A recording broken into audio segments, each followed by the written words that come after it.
Terima kasih Anda masih bersama kami di Prioritas Indonesia. Pemirsa, seluruh ekonom dan pelaku pasar kini menanti hasil proses uji kelayakan dan kepatutan calon Deputi Gubernur BI pengganti Juda Agung yang dilangsungkan di Komisi 11 DPR RI.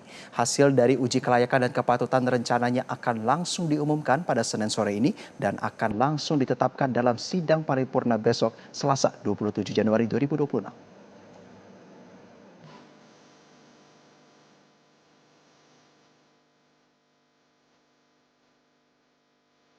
Gedung Parlemen, khususnya Komisi 11 DPR RI, kini menjadi sorotan utama para ekonom dan pelaku pasar. Tidak hanya di Indonesia, tetapi di regional Asia, hingga mancanegara. Pasca mundurnya Deputi Gubernur Bank Indonesia Juda Agung pada 13 Januari 2025, DPR pun mengebut mencari penggantinya. Sejauh ini ada 3 nama yang diajukan sebagai pengganti Juda, yaitu Diki Kartikoyono, Kepala Departemen Kebijakan Sistem Pembayaran Bank Indonesia, Solikin M. Juhro, Asisten Gubernur dan Kepala Departemen Kebijakan Makro Prudensial Bank Indonesia, serta Thomas Jiwandono, Wakil Menteri Keuangan, yang juga merupakan keponakan dari Presiden Prabowo Subianto. Menteri Sekretaris Negara Prasetyo Hadi pun menyebut Presiden segera mengeluarkan perintah untuk menggelar uji kelayakan dan kepatutan untuk mengisi posisi Deputi Gubernur Bank Indonesia yang ditinggalkan Juda Agung. Prasetyo juga mengakui bahwa usulan nama Thomas Jiwandono sebagai pengganti Juda berasal dari pemerintah. Berkenaan dengan Deputi Gubernur Bank Indonesia, itu bermula dari adanya surat pengunduran diri dari salah satu Deputi Gubernur yang kemudian sesuai dengan ketentuan dan peraturan yang berlaku, maka kemudian harus dilanjutkan dengan proses mengisi jabatan yang ditinggalkan. Yang ini kemudian dilanjutkan dengan Bapak Presiden atau pemerintah mengirimkan surprise ke DPR karena memang proses pemilihannya ada di DPR melalui uji kompetensi atau fit and proper test itu. Ada beberapa nama yang dikirimkan.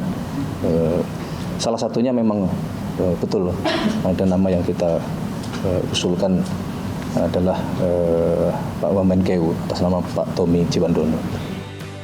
Ketiga calon Deputi Gubernur BI pun dikejar tenggat untuk menyiapkan uji kelayakan dan kepatutan di depan para pimpinan anggota Komisi 11 DPR RI dengan giliran pertama jatuh kepada Asisten Gubernur dan Kepala Departemen Kebijakan Makro Prudensial Bank Indonesia, Solikin M. Juhro.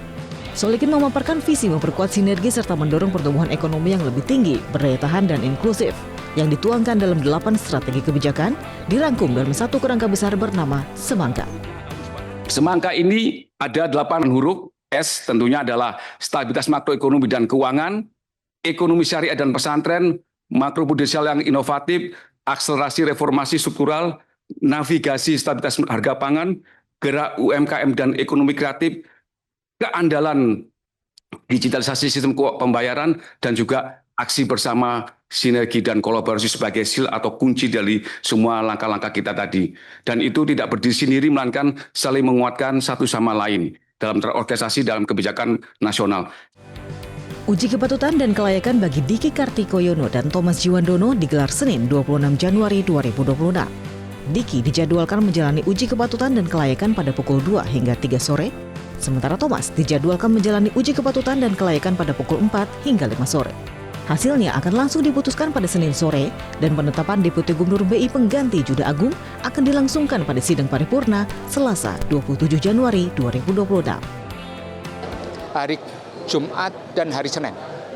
Hari Jumat karena harinya pendek kemungkinan cuma 1, dan hari Senin kita putuskan ada 2. Nanti sekalian pengambilan keputusan supaya pada hari Selasa bisa langsung ditetapkan sebagai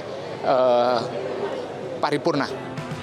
Proses seleksi ini dipastikan tidak mengganggu stabilitas kebijakan moneter dan berjalan sesuai tata kelola yang diatur undang-undang.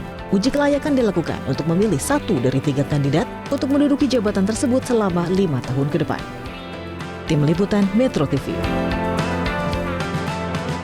Jelajahi cara baru mendapatkan informasi. Download Metro TV Extend sekarang.